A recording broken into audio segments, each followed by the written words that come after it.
చెంపకి చుక్కని పెట్టి పాదాలకి పారని పూసి చేతికి గాజులు వేసి కస్తూరి నుదుట దిద్ది ముత్యానికి ముస్తాబే చేసి మా హృదయాలను బోయిలుగా మలచిన ఈ పల్లకిలో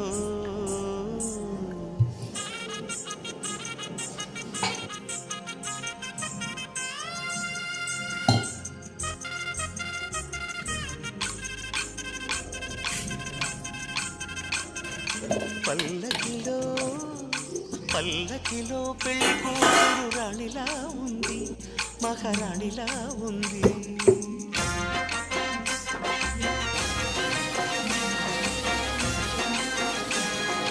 రాణిగారికి సిగ్గులు వచ్చే, రాజుగారికి చిరునవ్వొచ్చే, ఈ ఇద్దరి